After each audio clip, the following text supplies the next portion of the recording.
Welcome everyone to this episode of the 929 English podcast. And welcome back, Rachel.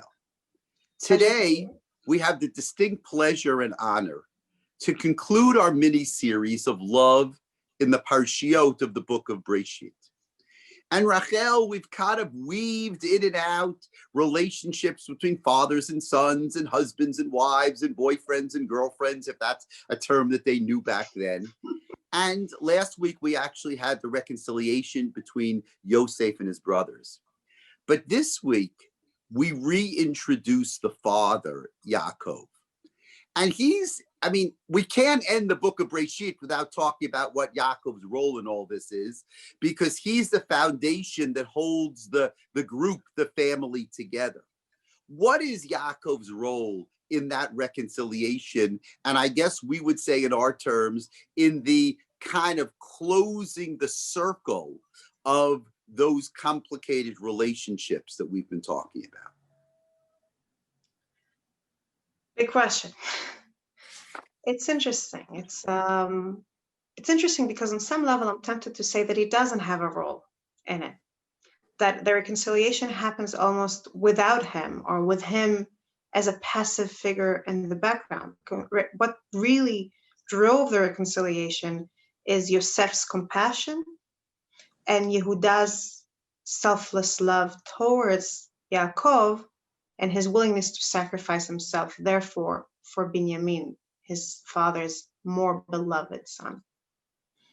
And yet, as you say, it would be foolish to ignore the fact that Yaakov and his love are the uniting force that brings it all together. And even if what we see is a drama between the younger generation, the members of the younger generation, it is Yaakov's love and his presence and his actions that are motivating them as they act.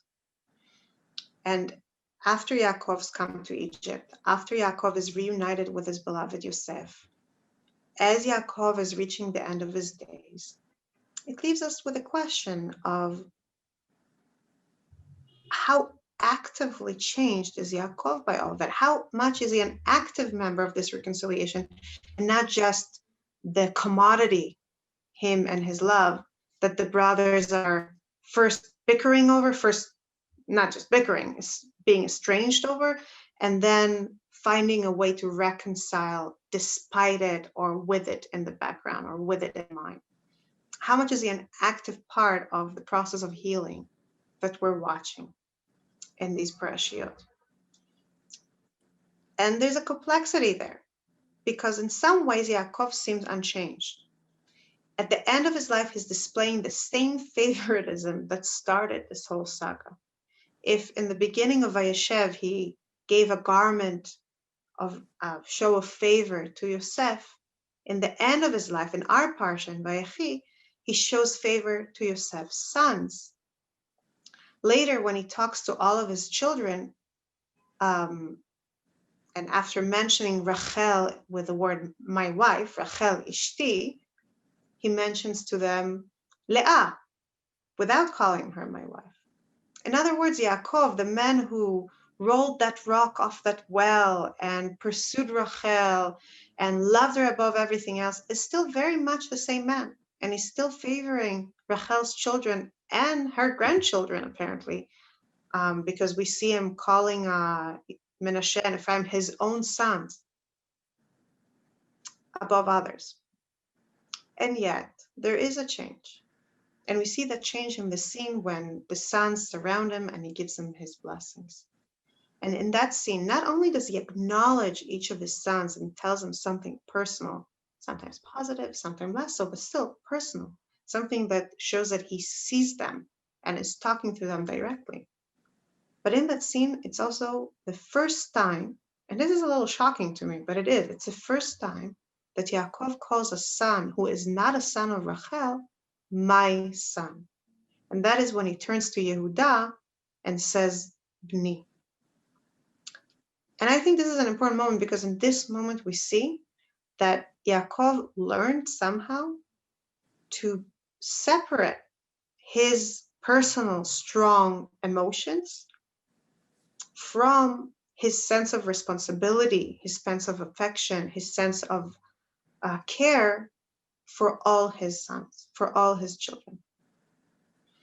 And in a sense, what we see here is not just Yaakov's part in the reconciliation. What we see here is really the answer to a question that hunted us, or hunted the text, from the moment that Yaakov walked up to the well and took off the rock. Because if you remember when we discussed that parsha, when we discussed Vayetze, we talked about how Yaakov's love to Rachel has a destructive potential, how it can upend the social order.